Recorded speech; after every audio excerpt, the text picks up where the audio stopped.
Bem-vindos a mais um episódio de E aí, professor? Oi, Walter. Olá, Martin. Hoje nós vamos tratar de um assunto muito complexo. Para algumas pessoas pode parecer algo fácil, mas quando você entra nesse assunto pode ser problemático. E também é algo extremamente relevante para o nosso tempo. Eu acho que às vezes nós subestimamos a relevância disso. Então, vamos pedir que o Espírito Santo nos guie. Nosso Pai Celeste, nós te pedimos hoje, de novo, como sempre, que tu envies o teu Espírito Santo para guiar essa conversa. E muito obrigado por tudo que tu tens feito por nós. Em nome de Jesus, amém. Amém?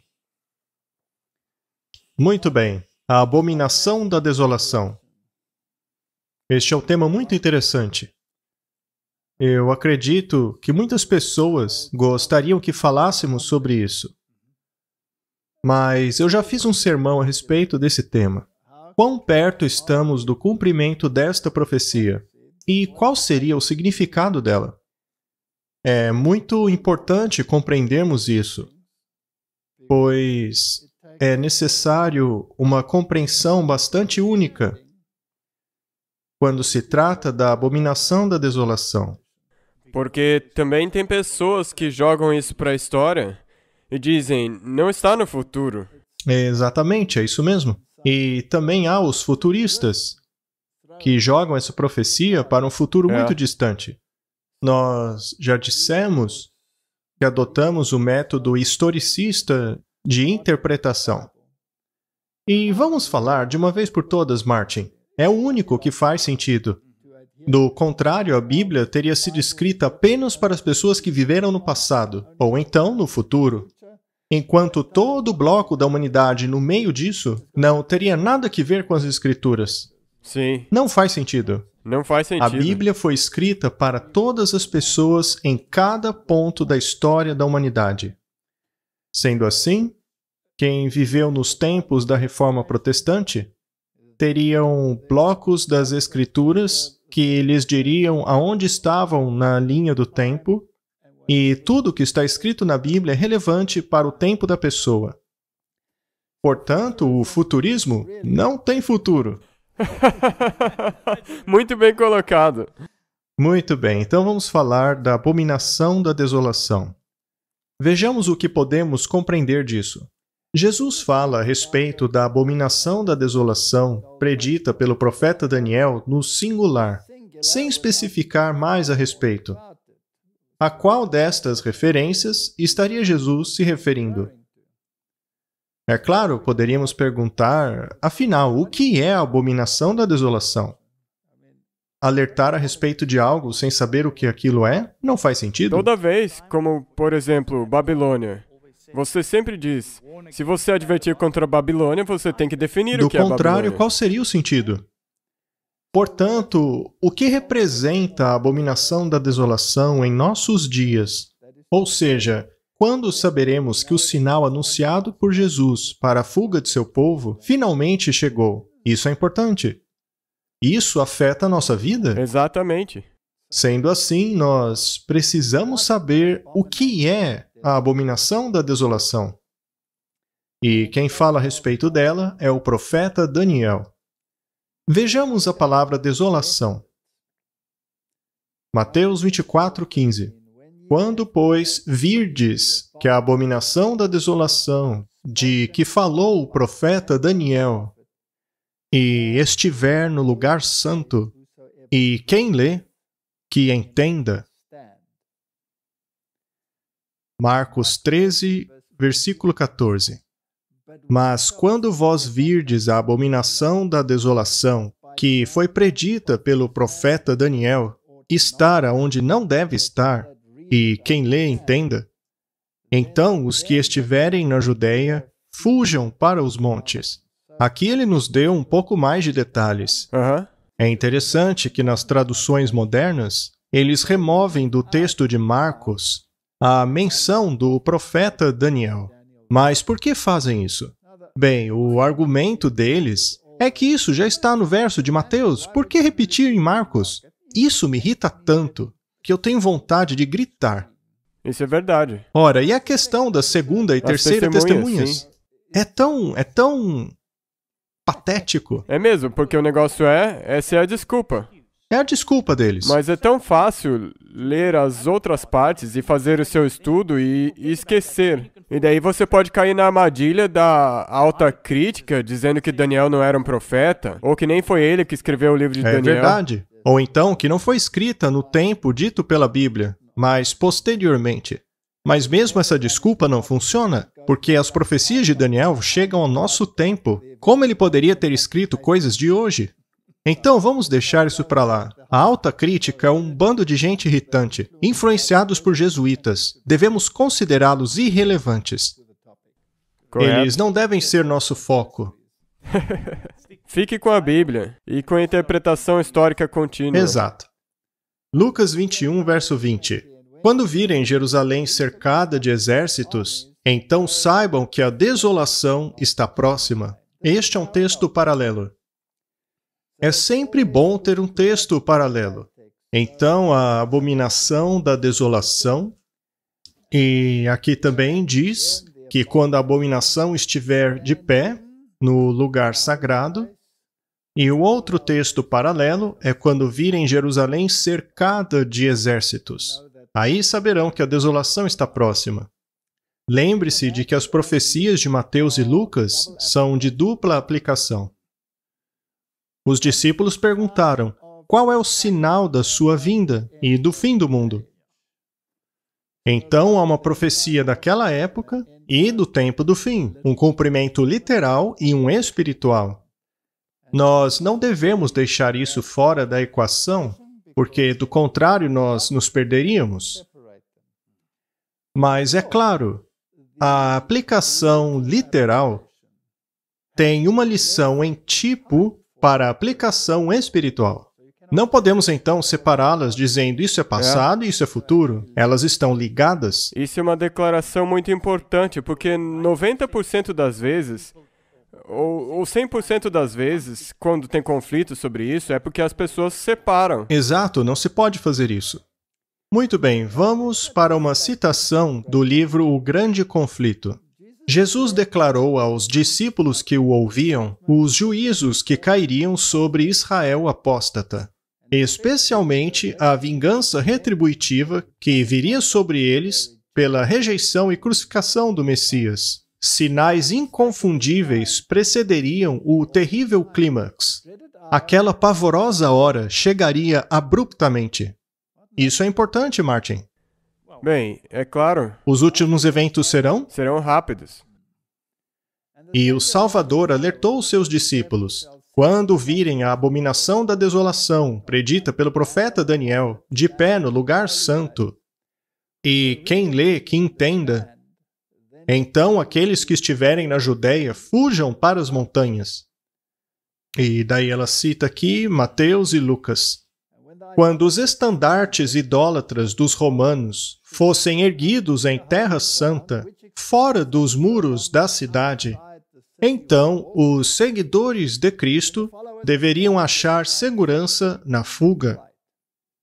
Quando os sinais de alerta fossem vistos, aqueles que quisessem escapar não poderiam demorar. Através da terra da Judéia, assim como a própria Jerusalém, o sinal para a fuga precisava ser imediatamente obedecido.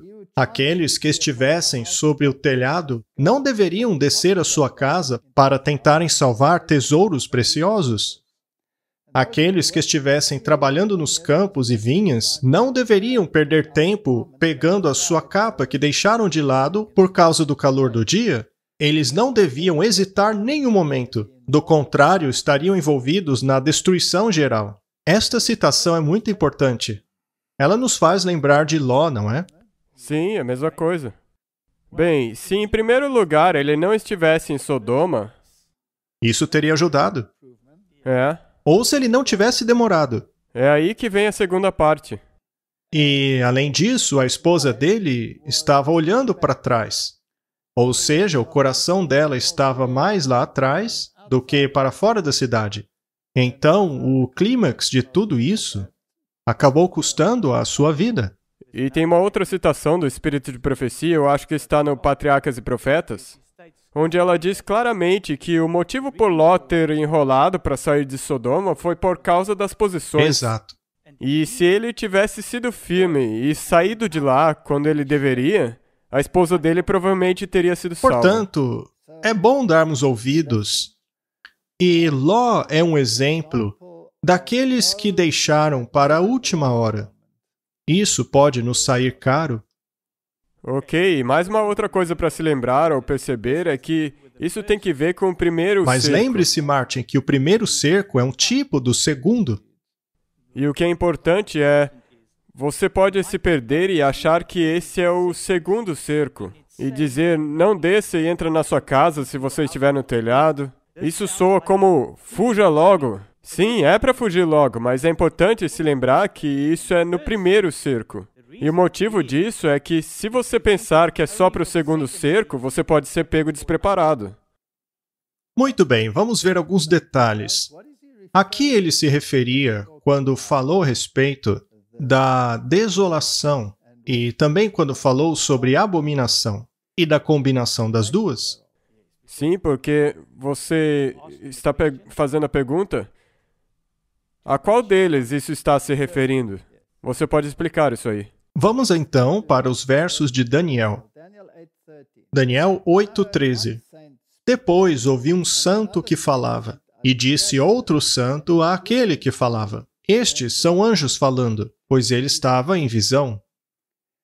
Que disse, até quando durará a visão do sacrifício diário? Lembre-se, a palavra sacrifício foi acrescentada aqui. Essa palavra não está no original.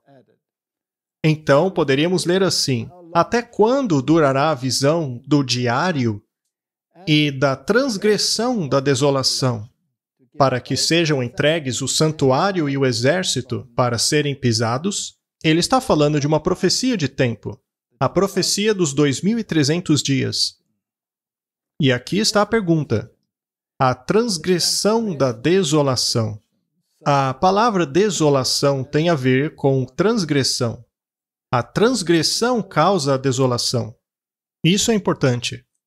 E para permitir que ambos, o santuário e o exército, fossem pisoteados. Há dois aspectos aqui. O santuário seria pisoteado. E também o exército seria pisoteado. Sendo assim, a que se refere este santuário? Ora, ao tabernáculo que Moisés construiu, ou ao templo. Algumas pessoas, então, podem dizer que isso se refere à destruição de Jerusalém, mas não pode ser aqui, porque se trata da profecia dos 2.300 dias e do tempo do fim. Então, ela precisa ter uma conotação maior, ela precisa estar conectada ao tempo do fim. É por meio da aplicação literal que podemos compreender a aplicação para o tempo do fim, do antitipo. Então, devemos discutir o que é este santuário, assim como o exército que foram pisoteados. Bem, esse exército é o povo de Deus. O povo de Deus será perseguido e o santuário será pisoteado no processo. Muito bem. Daniel 9:17. Agora, pois, ó Deus nosso, ouve a oração do teu servo e as suas súplicas a respeito do teu santuário que está desolado, por amor do Senhor. Ou seja, ajuda-me a compreender isso, para que eu possa comunicar essa informação. O que ele está perguntando é, o que está acontecendo aqui? Ele está particularmente interessado na profecia dos 2.300 dias, que tem um começo e um fim, pois é uma profecia de tempo. O início é a promulgação do decreto para reconstruir Jerusalém, até, e aí vem a parte messiânica da profecia, e depois o fim. Não dá para fugir disso. Se você tem uma data que é o ponto de início, deve haver uma data que é o fim. E sabemos que em profecia, dias equivalem a anos. Aplicando-se esse princípio dia-ano, a porção messiânica da profecia é perfeitamente cumprida. Sim. Com exatidão. E isso é a prova de que o mesmo princípio se aplica ao restante da profecia. Não se pode usar o futurismo, ou seja, jogar tudo para o futuro, ou o preterismo, jogar tudo no passado. A profecia acontece ao longo da história, a partir da promulgação do decreto, através da era messiânica e até o fim. E uma vez que a promulgação do decreto para reconstruir Jerusalém ocorreu em 457 a.C., esse tempo termina em 1844. Você goste ou não, ela termina aí. Há muitas pessoas que debatem acerca de 1844, mas apenas pense no que aconteceu neste ano. Os grandes meios para a propagação do Evangelho foram abertos, a era eletrônica começou. A mensagem pôde ser comunicada desta maneira desde então. O código Morse, as grandes linhas de viagem em 1844, veio também a oposição nos papéis do espiritismo moderno, do ecumenismo, todos os ismos que você pode imaginar. Comunismo, tudo começou em 1844. Se este ano não for um ano importante, então eu não sei o que é a definição de um ano importante. E é isso aí. E, obviamente, Satanás vai atacar isso. É claro, porque ele precisa atacar a profecia. Ele precisa ridicularizar o seu cumprimento. E quando eu ouço aos pregadores evangélicos, Martin, eles estão atacando o movimento millerita cada vez mais. A única coisa que Miller fez foi pegar a profecia, aplicar os princípios e chegar a uma conclusão. É claro, ele errou o evento, pois ele não compreendia o santuário. Nós vamos falar disso. Que, de qualquer maneira, isso também estava predito na Bíblia, que era a vontade de Deus que isso acontecesse, ele cobriria. Por que os evangélicos também não ridicularizam os discípulos? Afinal, eles erraram o evento quando Jesus foi crucificado. Eles também entenderam errado. Exato. Eles erraram o evento. Eles erraram. Vou repetir. Eles erraram o evento. Mas ainda estão na Bíblia. Ainda assim está lá na Bíblia, e é muito relevante. É importantíssimo compreendermos que o tipo precisa encontrar o antítipo. Se não entendemos isso, então não compreendemos também que quando Jesus morreu, a lei cerimonial chegou ao fim, pois ela apontava para ele. Portanto, é importante olharmos para isso. Muito bem. Então, se Daniel queria uma resposta, nós também queremos. Daniel 9:27. E ele confirmará a aliança com muitos por uma semana. E no meio da semana, ele fará o sacrifício e a oblação cessarem. E pela multiplicação das abominações, ele a tornará desolada, até mesmo até a consumação. E esta determinação será derramada sobre o desolado. Parece complicado, não? Pode ser, se você ler dessa maneira. Se lermos apenas assim e removermos aquela porção das profecias, que na verdade contrasta o Messias ao anti-Messias, digamos assim. Isso mesmo, Aquele que constrói e aquele que destrói. E ele confirmará a aliança com muitos por uma semana. Esta é a última semana da profecia das 70 semanas. Mas quem confirmará a aliança? Naturalmente, o Messias, não é? E no meio da semana, o que equivale a 3 anos e meio dentro dessa última semana, ele fará o sacrifício e a oblação cessarem. Agora, de acordo com o futurismo, isso é aplicado ao anticristo. Isso aí... Eles jogam isso ou no passado ou no futuro. É ridículo. Sabemos que o fim do sistema de sacrifícios cessou com a morte de Jesus. Então se pergunte, por acaso Jesus morreu no meio da semana, ou seja, ao fim de 3 anos e meio? É claro, considerando o princípio dia-ano. 3 anos e meio depois do início de seu ministério? Sim. Então a profecia se cumpriu. Ele deu fim ao sistema de sacrifícios ao se tornar o sacrifício perfeito. Exato. Isso é importante. Precisamos entender isso. Do contrário, acabaremos no catolicismo. E daí você pode ir para qualquer direção. Muito bem. Então ele faria cessar o sacrifício e a oblação. Alguns dizem que não foi ele, mas os romanos, é a maneira como interpretam alguns, Só que Jesus disse, eu dou a minha vida e eu a tomo de volta, voluntariamente.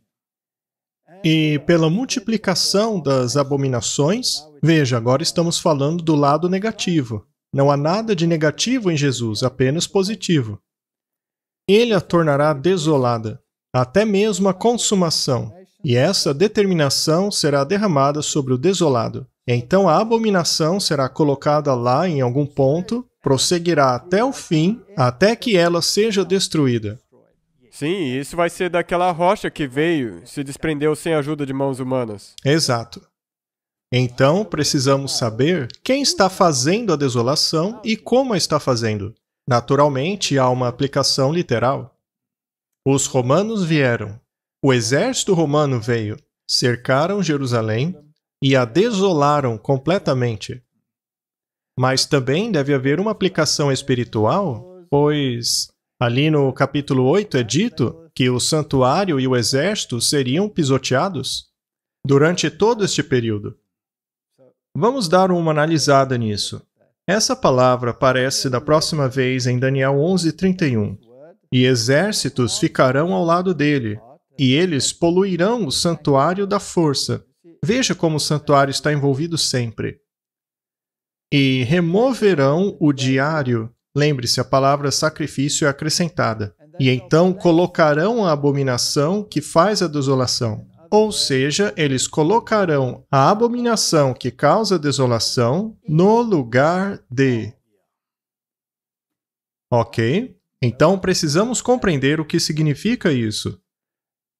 Lembre-se de que o templo foi destruído.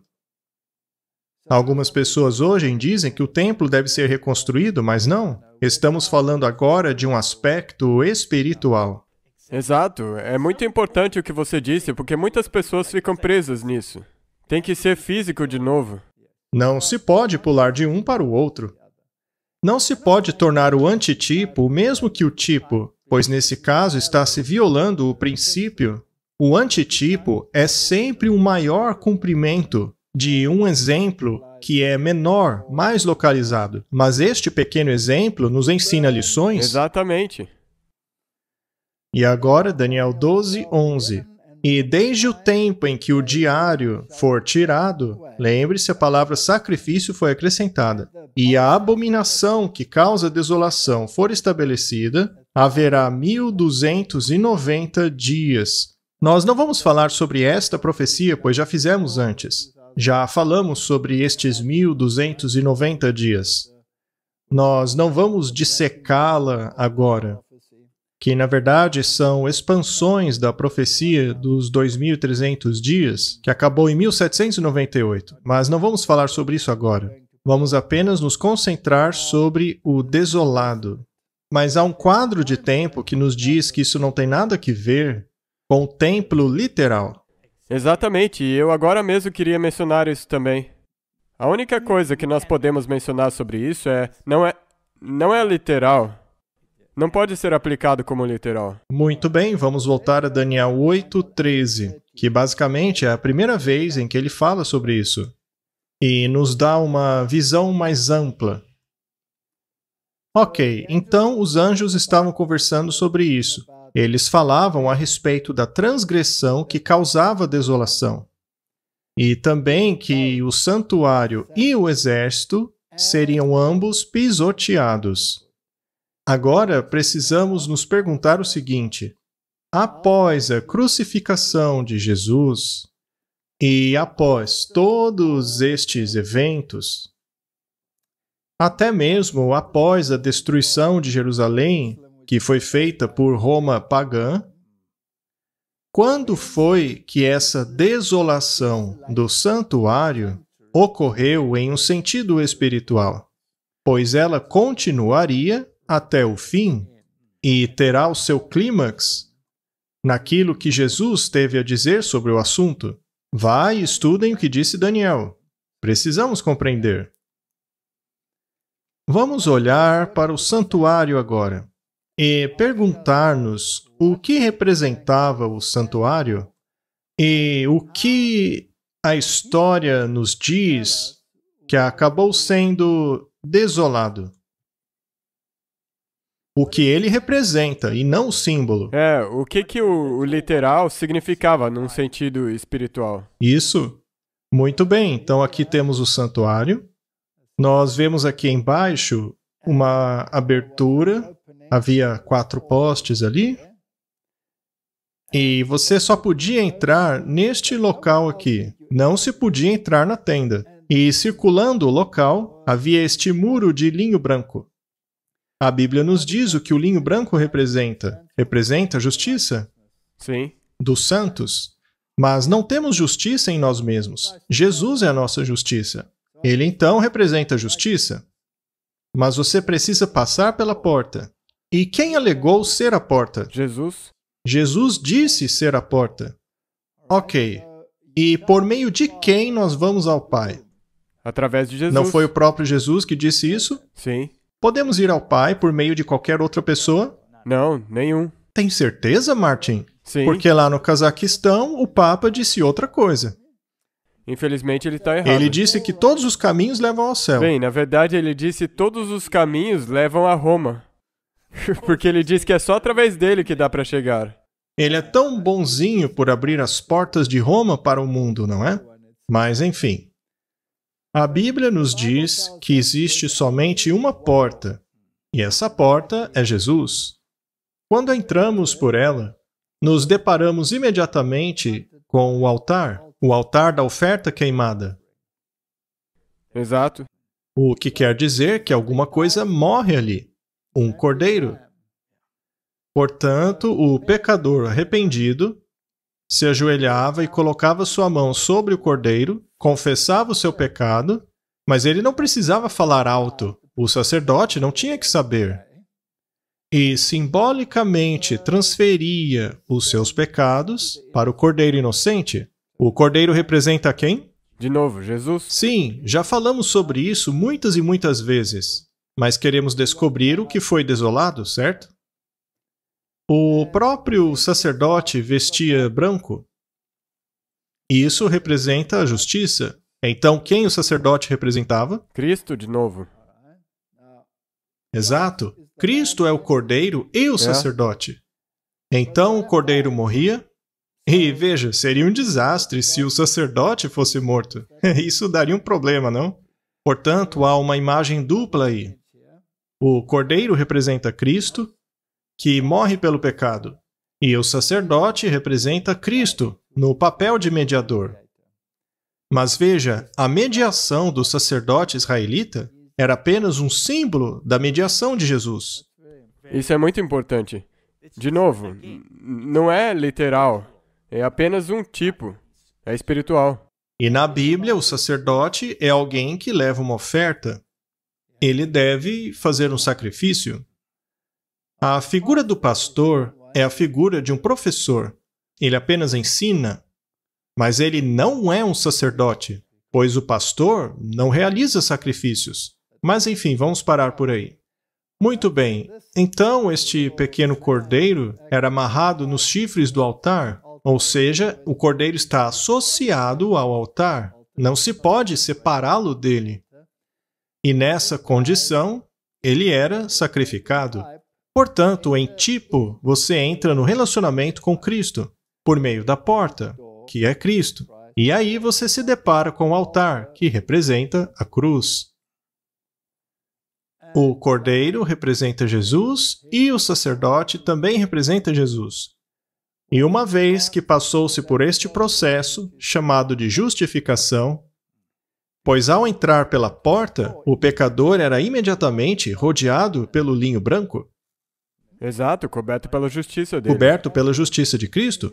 O próximo item era o lavatório, que representa a purificação do renascimento. E o Espírito Santo? Bem, a partir daí, o indivíduo se torna um representante de Jesus Cristo, um discípulo. Depois disso, havia o lugar santo. Em tipo, como já dissemos, era dentro deste lugar que oficiava o sacerdote. Nele havia o candelabro. E Jesus disse que é a luz do mundo. Sendo assim, o candelabro representa a Jesus. De acordo com Apocalipse, Jesus oficia em meio aos candelabros. Sim. As igrejas. No início de Apocalipse. Lá também havia a mesa dos pães da proposição, que eram pães sem fermento e que tinham todas as especiarias. Isto representa o Cristo que não tinha pecado, assim como o corpo que foi dado em nosso favor. Também no lugar santo havia o altar de incenso, e ali o sacerdote oficiava. Isso representa as orações dos santos, que tornam-se aceitáveis a Deus por meio do ministério do sacerdote, que representa Cristo. E aí chegamos no lugar santíssimo, que por sua vez era separado por uma cortina. Sendo assim, nós temos a porta, depois a cortina de entrada e depois a cortina que separava o lugar santíssimo. Atrás da segunda cortina, no lugar santíssimo, ficava a Arca da Aliança. Nós já falamos sobre o que havia dentro da arca. Nós já falamos a respeito do cajado de Arão, do maná, mas principalmente dos 10 mandamentos, escritos pelo dedo de Deus. Acima estava a tampa da arca, também chamada de assento da graça, e 2 anjos olhando para baixo para o assento da graça, de maneira bastante contemplativa. Aí está o plano da salvação. Então, como chegamos a Deus? Primeiramente, entrando pela porta, que é Jesus. Depois, aceitando a oferta dele em meu favor, e assim recebendo a justiça de Cristo, o que chamamos de justificação. Depois somos purificados e limpos pelo Espírito Santo, para assim nos tornarmos representantes de Cristo. Isso também pode ser feito pelo batismo? Sim, representa o batismo. E também representa a purificação. E depois vem Jesus, a luz do mundo, que também é a palavra de Deus.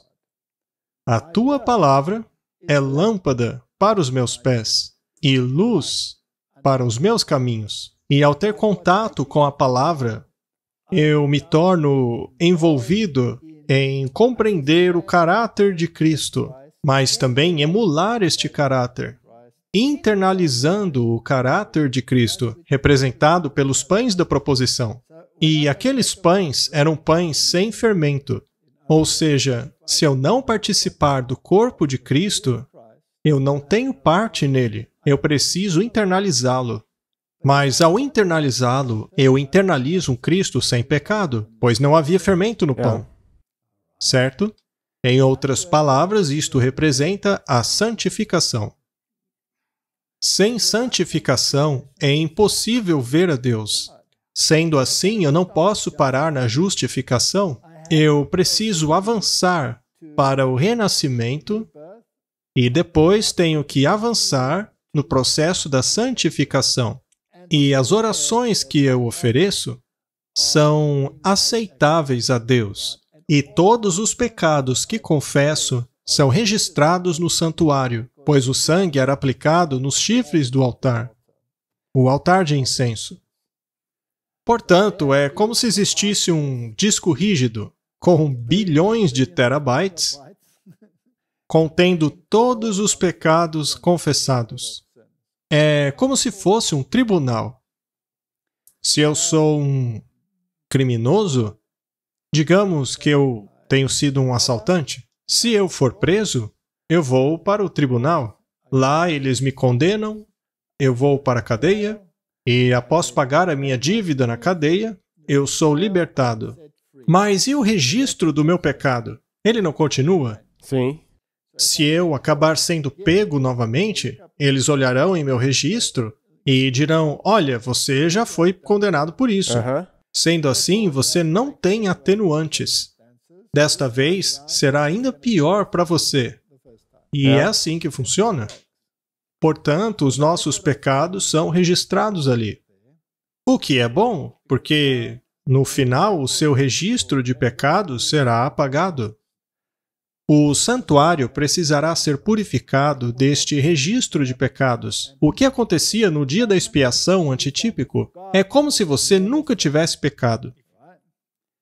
Agora, os 10 mandamentos permanecem como a lei de Deus, são uma transcrição do seu caráter.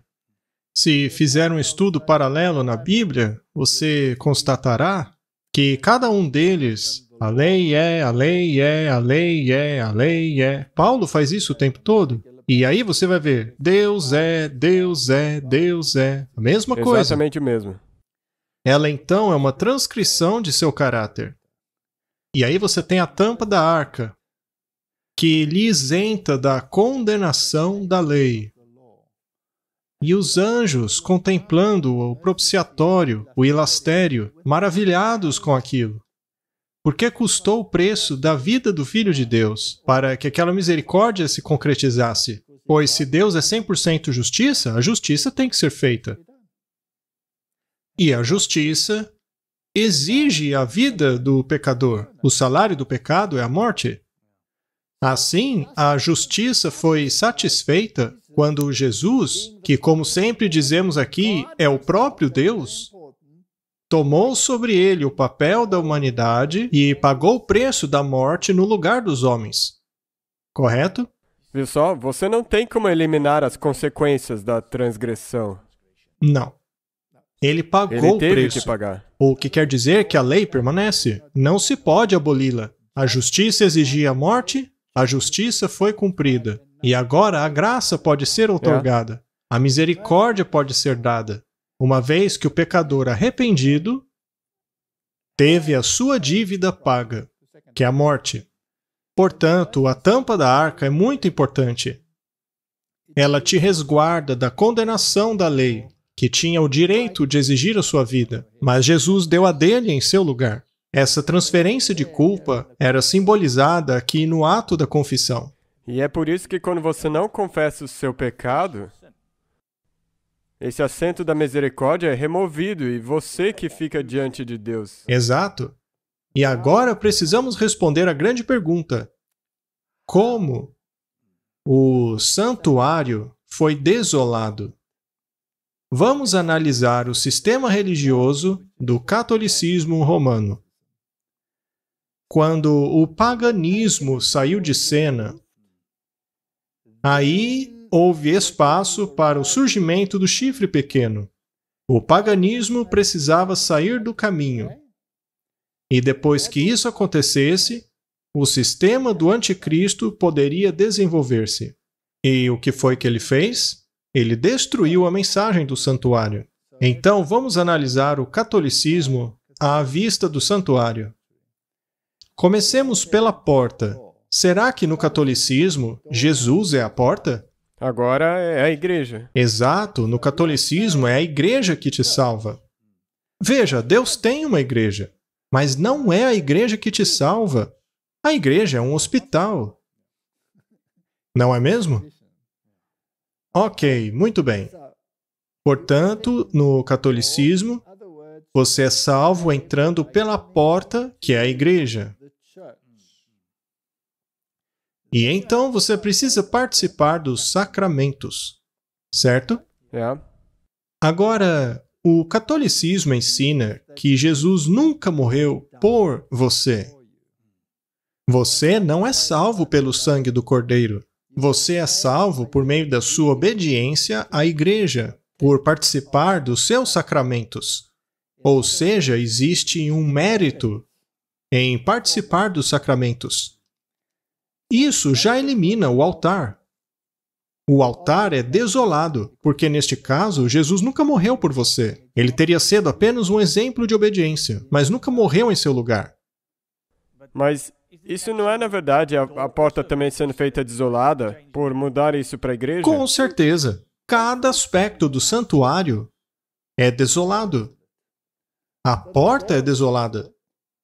A justiça de Cristo já não é mais a justiça dele, mas sim as suas boas obras, a sua obediência. Assim, o linho branco é anulado. O cordeiro perde o seu sentido. O batismo, que representa o renascimento, foi transferido para o batismo de bebês. Neste caso, eles ingressam na igreja sem terem feito uma decisão consciente. Assim, o lavatório perde sua função. E quem seria a luz do mundo? A igreja. A igreja torna-se a luz do mundo. Ela te diz o que pode e o que não pode, de sua própria cabeça. É ela que vai te contar. Então, não é Jesus a luz do mundo, mas sim os dogmas da igreja, o magisterium. É o Papa e os bispos que definem o que é verdade para você. Mas, segundo a Bíblia, a palavra de Deus é lâmpada para os nossos pés e luz para o caminho. Mas no catolicismo, é o catolicismo que foi escrito pela igreja que é a luz para o seu caminho. Você deve obedecê-lo. E no que se refere a internalizar o corpo de Cristo, eles transformam-no num sacrifício perpétuo. Mas a Bíblia diz que por um sacrifício ele foi aperfeiçoado para sempre. Neste caso, os pães da proposição são neutralizados. E depois a questão da mediação, do altar de incenso. O sumo sacerdote Jesus é o nosso mediador, mas para eles não. O sacerdote é o nosso mediador. É ele quem lhe dá perdão pelos seus pecados. A figura do Padre é o seu mediador, e não Jesus Cristo. E o que dizer a respeito do lugar santíssimo? Bem, há uma cortina entre os dois compartimentos. A cortina representa a minha carne. Quando Jesus morreu na cruz, o véu foi rasgado de cima a baixo, mostrando que a separação que havia entre judeu e gentio, de acordo com o que Paulo escreveu sobre a questão. Essa separação acabou. O Evangelho tornou-se para o mundo todo. Veja a Arca da Aliança. E dentro está a lei. Dentro está o cajado de Arão. Assim como a jarra com maná. A lei é a transcrição do caráter de Deus. Mas no catolicismo a lei foi alterada. Desolada. Foi desolada. Pois se você altera um mandamento, é como ter alterado todos. Eles apagaram o segundo, mudaram o quarto e refrasearam todo o restante. Eles tiraram todas as promessas. Eles removeram qualquer coisa que pudesse não estar no agrado deles. Portanto, toda a mensagem do santuário, toda a mensagem do plano da salvação foi totalmente alterada. É uma abominação. Não tem erro. Você não tem como ver isso de outro jeito. Ela causa desolação.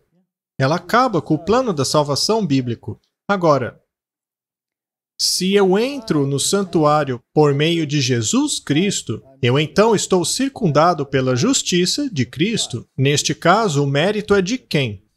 O de Cristo. E este mérito é concedido a mim. Ou seja, por meio da fé, eu me aproprio não da minha justiça, mas da justiça dele. Agora, na Igreja Católica, quem é o distribuidor de méritos? O Papa. É o Papa quem faz isso.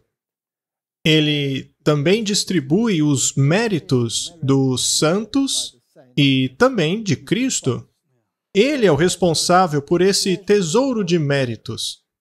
E ele distribui. E uma vez que no catolicismo Jesus Cristo não morreu em seu lugar, você ainda precisa pagar os seus pecados. É por isso que eles inventaram o purgatório. É no purgatório que as pessoas pagam o preço de seus pecados. E de acordo com eles, quem pode lhe conceder misericórdia nesta punição? De novo, o Papa. O Papa pode fazer isso. E há ocasiões em que ele faz isso coletivamente, por meio de indulgências, quando ele pega o martelo dele e martela a porta, pois assim ele estará libertando algumas almas do purgatório. Então, o indivíduo que concede a misericórdia, que assume o papel da tampa do propiciatório, é o Papa. Você acha que os anjos estão olhando maravilhados para o Papa, Martin? Por causa da maravilhosa misericórdia que ele dispensa? Não, acho que eles estão olhando com nojo. Eles ficam enojados, pois ele é uma abominação. Eu não acho que tem uma palavra melhor. Não. Se houvesse uma melhor, eu acho que a Bíblia teria usado. Portanto, todo esse sistema é uma abominação. E se você participar desta abominação em qualquer aspecto, Você não se torna parte disso? Sim, porque não existe nenhuma parte dessa mensagem do santuário, desse sistema. Nenhuma delas que possa ser adulterada. É como a lei de Deus. Não se pode mexer no plano da salvação. Eles não apenas bagunçaram com ele, mas o destruíram completamente. Eles o desolaram. A palavra desolado significa que não sobrou nada. Nada. Sendo assim, se do plano original não sobrou nada, e você vai até lá e participa de alguma coisa, por exemplo, o lavatório. Lembre-se, o lavatório vem logo após a decisão de confessar os seus pecados e aceitar o sacrifício do cordeiro. Então é uma decisão consciente. Eles, porém, batizam bebês que ainda não são conscientes de decisão alguma. Isso é destruir parte do santuário. Ou se você reconhece o papado como o sumo sacerdócio do cristianismo, isso também não é desolar o santuário? Sim, com certeza. Muito bem. E se você pregar o preterismo ou futurismo, você também não está desolando o santuário? Sim. Pois aí você está tirando Jesus da história, jogando-o para o futuro ou para o passado, e as pessoas do meio não têm para onde ir? Isto é desolar o plano da salvação, que é desolar o santuário. Ele é um desolador. Então, na verdade, como você disse, qualquer igreja, organização ou qualquer um que tome parte em qualquer que seja dessas desolações que a Igreja Romana tem feito, forma parte disso. Faz parte disso e está em apuros. Apocalipse 3, verso 18. Temos aqui o conselho para Laodiceia, que é a última igreja da Terra. E cabe a essa igreja levar a mensagem final à humanidade, que inclui as 3 mensagens angélicas de Apocalipse 14. Que, na verdade, te traz de volta para a mensagem completa do santuário. Sim. Se você não ligar ao santuário, então é porque perdeu o ponto. Neste caso, você não está fazendo o que diz a Bíblia. Pois a Bíblia diz, quem lê, entenda. Na verdade, vamos a Apocalipse capítulo 12. Aliás, não Apocalipse. Daniel capítulo 12. Lemos o seguinte no verso 9. Vai, Daniel, porque estas palavras estão fechadas e seladas até o tempo do fim. E o tempo do fim é definido como o final do período da profecia do tempo, tempos e metade de o tempo, que ao fazer as contas dá 1260 anos. O papado reinou supremo durante este período. E ele disse, vai, Daniel, porque estas palavras estão fechadas e seladas até o tempo do fim. Isto seria qualquer período após 1798. Muitos serão purificados e embranquecidos, ou seja, receberão a justiça de Cristo, e provados, mas os ímpios procederão impiamente, e nenhum dos ímpios entenderá. E aí vem o verso 11. E desde o tempo em que o diário, lembre-se que a palavra sacrifício foi acrescentada, em que o diário for tirado e posta a abominação desoladora, haverá 1290 dias. Este é o verso que tínhamos, certo? Sim. Agora, vamos dar uma olhada no que é dito aqui. Esta igreja do tempo do fim recebe um conselho. Vamos ver. Eu aconselho-te que compre de mim ouro provado no fogo. O ouro simboliza a fé e o amor. E o amor está ligado ao quê? Aos mandamentos. Mandamentos. Para que fiques rico, e também de vestes brancas, para que sejas vestido. Portanto, no tempo do fim, a justiça de Cristo é algo muito importante. E para que a vergonha da tua nudez não apareça, e que unja os teus olhos com colírio, para que possas ver. Portanto, é muito importante que compreendamos essas questões. Precisamos do ouro, que é a fé e o amor. Precisamos da veste branca, para que sejamos vestidos e nossa nudez não apareça. E também precisamos ungir os nossos olhos para podermos ver. Veja agora uma citação do Espírito de Profecia. Hoje, uma grande parte daqueles que compõem nossas congregações estão mortos em transgressões e pecados. Eles vêm e vão como uma porta em suas dobradiças. Por anos eles têm escutado complacentemente as mais solenes e comoventes verdades, mas eles não as têm colocado em prática. Assim, se tornam cada vez mais insensíveis à preciosidade da verdade. Os comoventes testemunhos de reprovação e advertência não despertam neles o arrependimento? As doces melodias que vêm de Deus através de lábios humanos, a saber, a justificação pela fé e a justiça de Cristo, não surte neles a resposta do amor e gratidão. Apesar do mercador celestial exibir diante deles as riquezas da fé e do amor, apesar de convidá-lo a comprar dele ouro provado no fogo e vestes brancas para que seja vestido e colírio para que veja, eles endurecem o seu coração contra ele e falham em trocar a sua mornidão por amor e zelo. Apesar de fazerem profissão, eles negam o poder da piedade. Se continuarem nesse estado, Deus os rejeitará.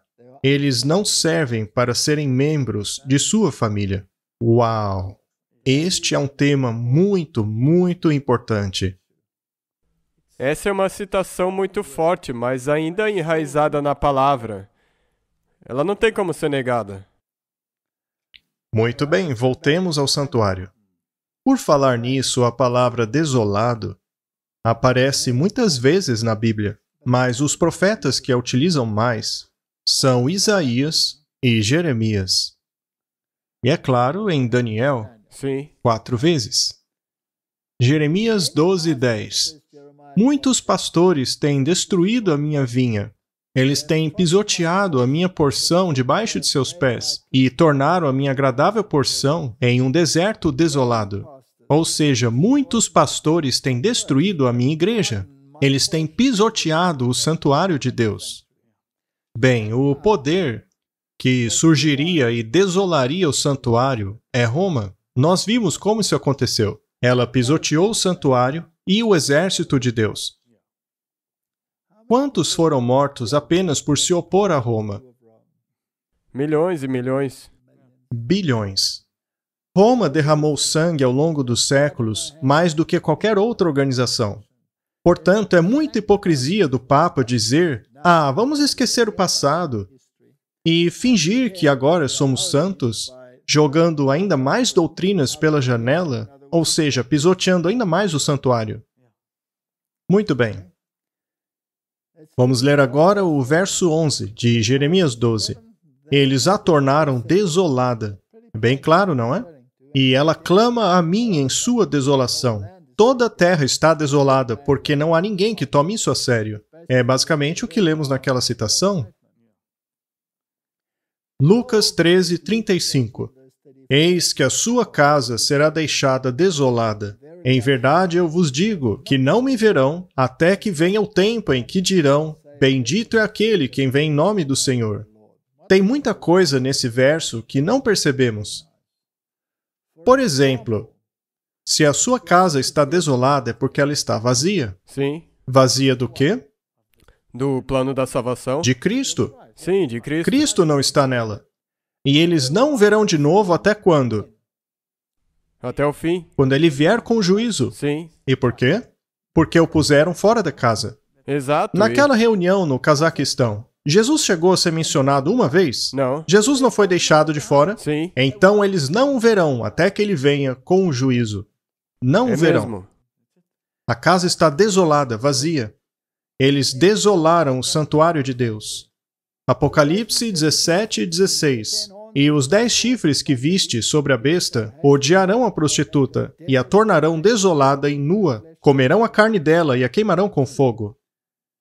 As nações finalmente reconhecerão que foram enganadas por ela e vingar-se-ão dela de maneira terrível, mas já estarão todos perdidos. Mas vai ser tarde demais. Já será tarde demais. Apocalipse 18:19. E lançaram pó sobre suas cabeças, e clamaram, chorando e lamentando, dizendo: Ai, ai daquela grande cidade, na qual todos os que tinham navios no mar se enriqueceram em razão da sua opulência. pois em 1 hora ela foi desolada.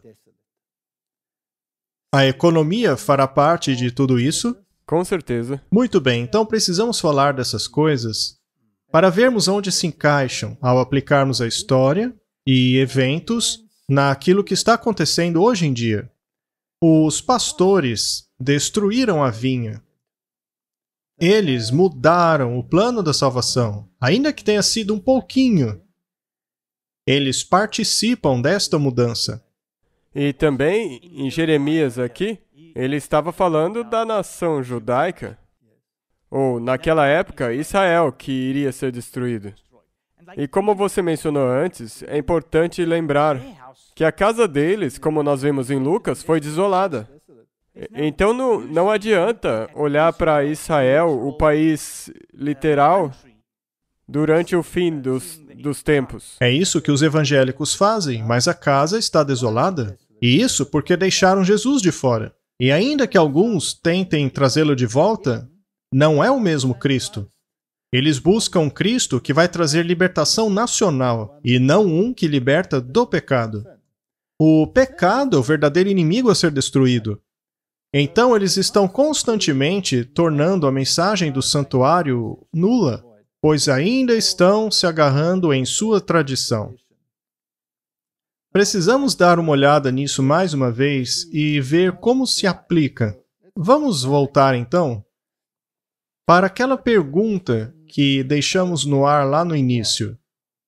Jesus fala a respeito da abominação da desolação predita pelo profeta Daniel no singular, sem especificar mais a respeito. A quais dessas referências se referia Jesus? Algumas delas referiam-se às coisas literais. Por exemplo, quando ele explica a profecia das 70 semanas, na qual ele diz que o santuário seria destruído. Mas a palavra abominação e as palavras associadas a ela são um tipo. Não se pode separá-las.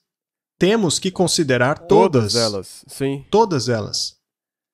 Portanto, o que representa hoje a abominação desoladora? Ela representa qualquer tipo de cristianismo ou qualquer religião que anule a mensagem do santuário. Então, aquela que fez isso de maneira literal e perseguiu aqueles que o opunham foi o papado. Exato. Então, quando Jesus fala a respeito dessas coisas, quando ele fala sobre este verso, dizendo: quando virdes a abominação da desolação, falada pelo profeta Daniel, de pé no lugar santo, e quem lê, que entenda. E ali embaixo temos Marcos 13:14 e Lucas 21:20, que diz: e quando virdes Jerusalém cercada de exércitos, saibam que a sua desolação está próxima. Esta profecia se cumpriria literalmente naquela época, quando eles vissem o exército de Roma cercando Jerusalém, permanecendo na Terra Santa. E a Terra Santa, como já vimos em outras vezes, eram algumas áreas fora da cidade. Lembre-se que Neemias estabeleceu uma área livre ao redor da cidade, na qual nem mesmo os mercadores podiam ir. Eles não podiam entrar lá no dia de sábado para negociar. Então o sábado era muito, muito importante. E esta área sagrada purificava a cidade dos mercadores. Interessante? Sim. Para que estes não profanassem o sábado. Isso é um tipo. Então, os mercadores não podem profanar o sábado no fim dos tempos. Nós temos falado bastante a respeito disso, sobre as leis dominicais e todas essas questões. Eles querem introduzir uma semana de 4 dias de trabalho, mas é interessante que as empresas vão dar a terça ou a quarta livres, mas não o sábado. Muito interessante. Mas paremos por aí. Quando falamos sobre isso em um sentido literal, quando eles os vissem chegando, deveriam fugir. Sim. Agora, houve 2 cercos. No primeiro cerco, os exércitos cercaram Jerusalém. No entanto, eles pararam o cerco e foram embora. Veja, quando Jerusalém está cercada de exércitos, eles não podiam ir embora da cidade. Então, sim, isso teve que acontecer. Então era necessário que houvesse uma janela de tempo para fugirem.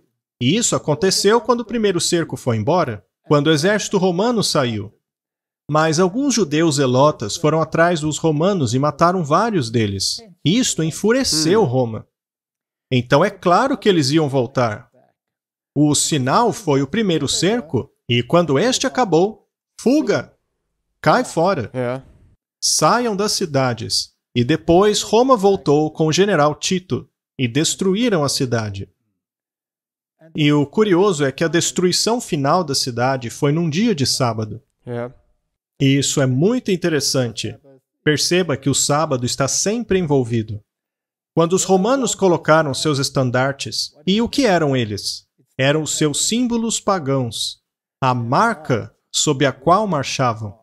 E qual é o símbolo pagão, ou a marca do catolicismo?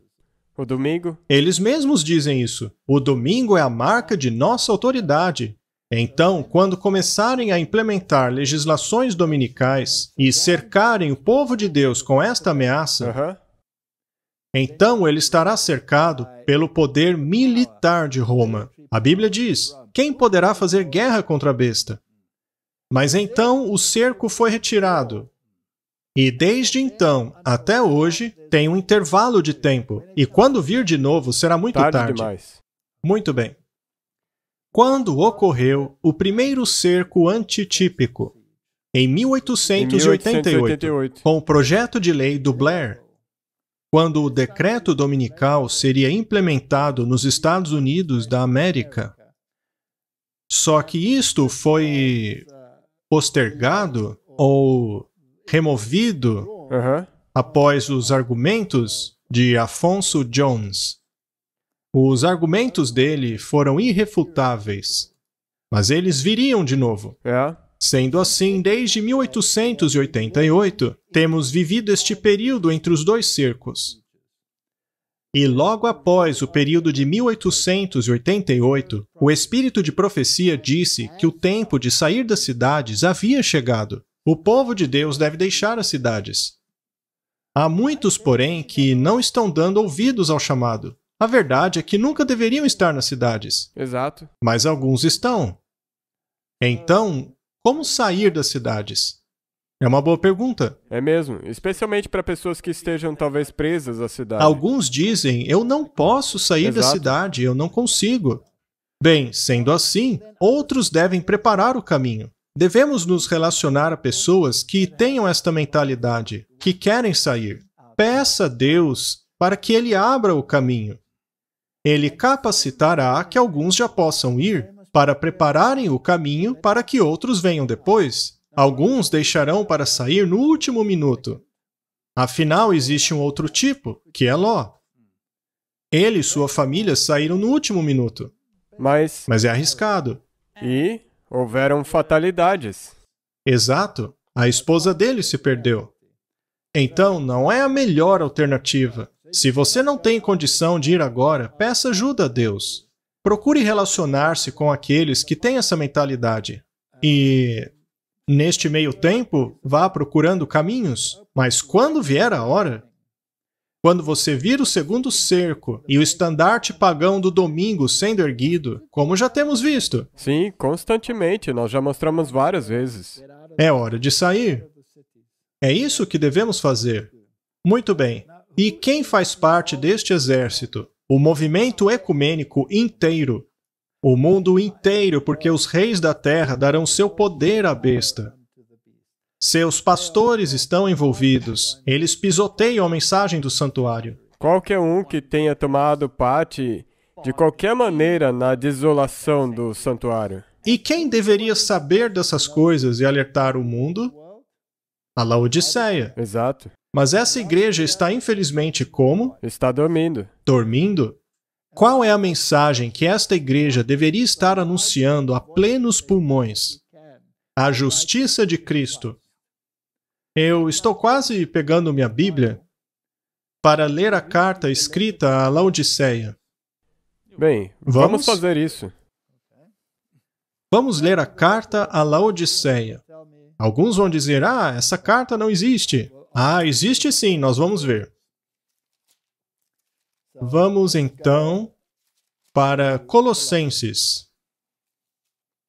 Lembre-se, nenhum dos perversos irá compreender, mas os sábios compreenderão. Muito bem. Capítulo 4, verso 16. E quando esta epístola for lida entre vocês, façam com que ela seja lida também na igreja dos Laodiceanos. Portanto, Colossenses também é a carta para a Laodiceia. Ele se refere a outra carta que foi perdida. Esta é a única carta que nos restou para a Laodiceia. Mas o que há de tão importante que deveríamos saber com relação às questões do fim dos tempos? Ao irmos para o verso 9, na minha Bíblia está em negrito. Do qual? Capítulo 1. Capítulo 1. E permanece em negrito até chegar no verso 17. Certo? Portanto, este parágrafo é muito importante. Vamos ler. Por esta causa, nós também, desde o dia em que o ouvimos, não cessamos de orar por vocês e de desejar que possam estar cheios com o conhecimento de sua vontade. Nenhum dos perversos vai entender, mas Daniel diz que os sábios compreenderiam. Então, devemos ter conhecimento da vontade de Deus, em toda sabedoria e entendimento espiritual. Nós precisamos disso, para que possais andar dignamente diante do Senhor, agradando-lhe em tudo, frutificando em toda boa obra e crescendo no conhecimento de Deus, corroborados em toda fortaleza, segundo a força da sua glória, em toda paciência e longanimidade com alegria. Isso se chama santificação. Dando graças ao Pai, que nos fez idôneos para participar da herança dos santos na luz, o qual nos tirou da potestade das trevas e nos transportou para o reino do Filho do seu amor. Verso 14. Em quem temos a redenção pelo seu sangue, a saber, a remissão dos pecados. Isso aqui faz parte da mensagem do santuário do catolicismo? Não. Mas e da palavra de Deus? Sim. Como nos salvamos? Pelo sangue? Pelo sangue. O catolicismo nega o sangue. Se você reconhecer o cabeça do catolicismo como seu líder, então em seu pensamento, você participa da abominação. Muito bem. Continuando. Em quem temos a redenção pelo seu sangue, a saber, a remissão dos pecados. Quem nega este ponto, torna-se parte da abominação. Exato, ele, Jesus, perdoa os pecados, ninguém mais. De quem estamos falando aqui? Estamos falando de Jesus Cristo, o qual é a imagem do Deus invisível, o primogênito de toda a criação, porque nele foram criadas todas as coisas que há nos céus, na terra, visíveis, invisíveis, sejam tronos, dominações, principados, potestades. Tudo foi criado por ele e para ele. Quem é Jesus? Ele é Deus. Se negarmos a divindade de Cristo e o retirá-lo da equação, a nossa casa fica desolada. Desolada. Ele é antes de todas as coisas, e todas as coisas subsistem por ele. Quem é Jesus?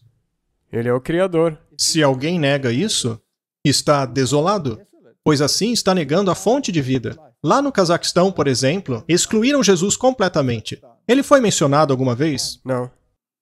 A casa deles está desolada. E qualquer um que assinou aquele documento, a mesma coisa. Estão desolados. Ele é a cabeça do corpo. Agora eu pergunto, quem estava lá vestido de branco? O Papa. Presidindo a abertura e o encerramento da cerimônia. Sim.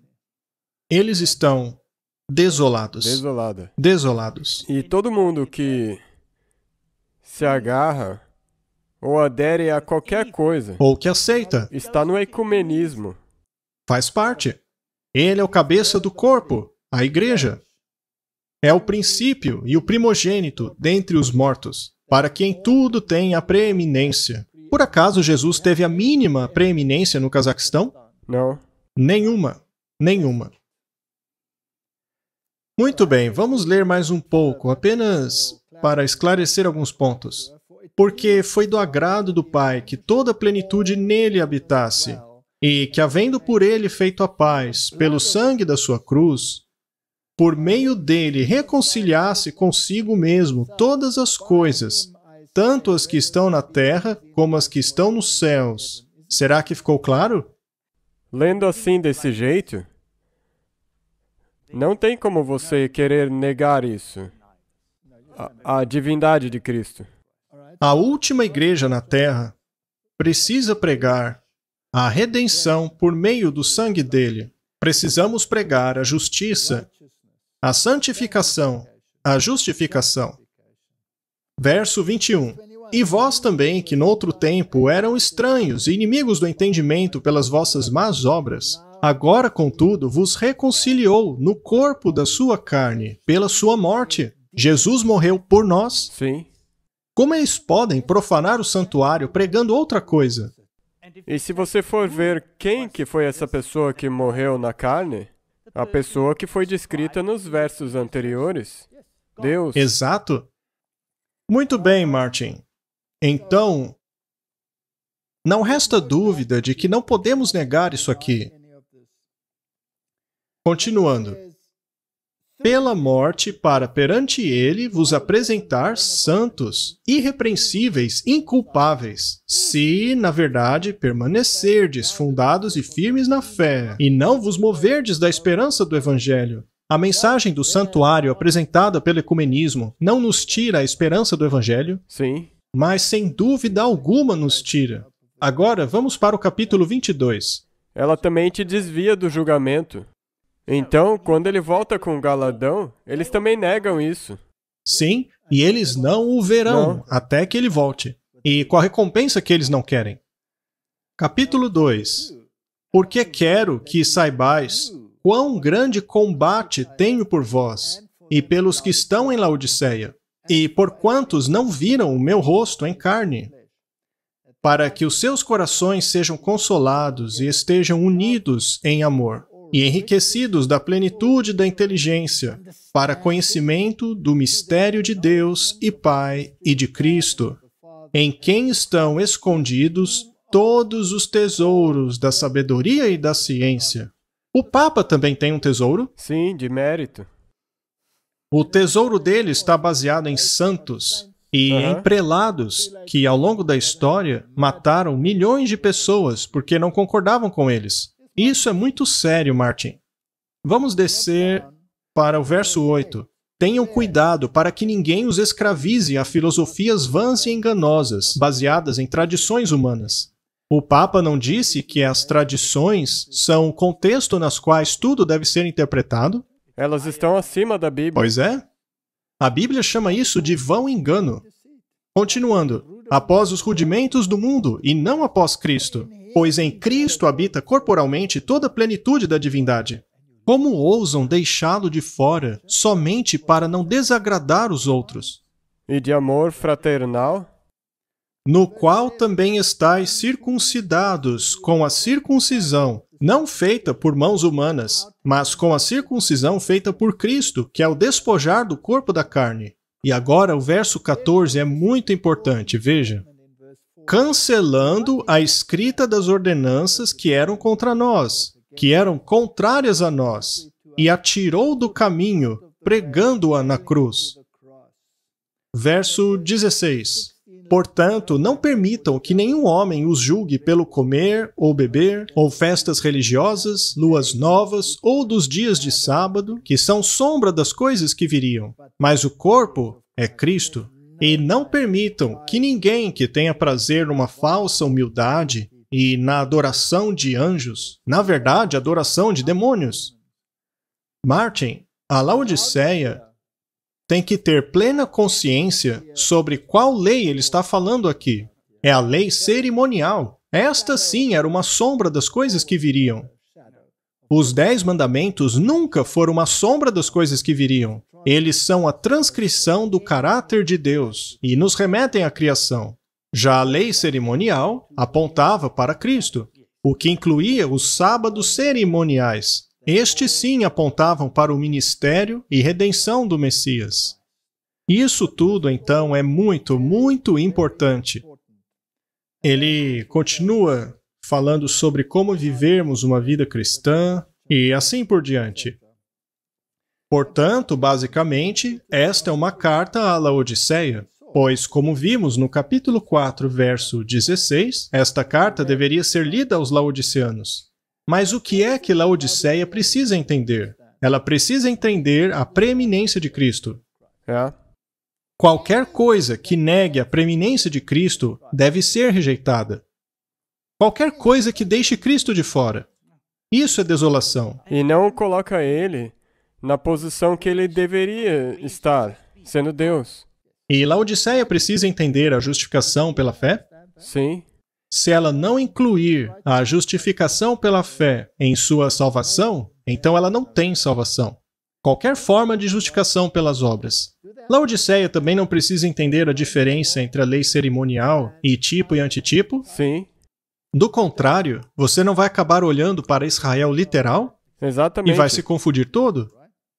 Olhar para Israel literal de hoje, pensando que o que Deus vai salvar é o país de Israel, é negligenciar o que a Bíblia diz. A casa de quem pensa isso está desolada.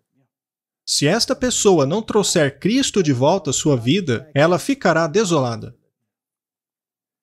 Muito bem. Laodiceia não deveria evitar divisão? Será que Laodiceia está evitando divisões dentro dela? Não. Não. Ela não deveria evitar vãs filosofias? Parece que não estamos evitando. Em evitar isso? Não. E ordenanças humanas? Será que Laodiceia não pensa que obras são mais importantes do que a salvação pela fé? Portanto, todas estas coisas que foram escritas para os colossenses também foram para Laodiceia. E Martin, quando virem a abominação da desolação, da qual falou o profeta Daniel, ou seja, o estandarte de Roma erguido, e cercando o povo de Deus, pondo pressão sobre ele, sabemos que o tempo está próximo. E quando virmos isto acontecendo, aqueles que estiverem na Judéia, fujam para os montes, ou seja, saiam das cidades. Sim. A hora é agora. Quando virem Jerusalém cercada de exércitos, saibam que a desolação está próxima. Nós estamos neste ponto. Com certeza, como nós já perguntamos no título, você já consegue ouvir o barulho? Já consigo ouvir a marcha do exército romano se aproximando. É um exército desolador. Ele não tem Cristo. E qualquer um que faça parte dele, ou participe de qualquer coisa de suas abominações, não verão a Cristo até que ele venha com retribuição. Alguns receberão a recompensa de acordo com suas obras. Amém. Vamos orar. Querido Pai, este é um tópico muito sério.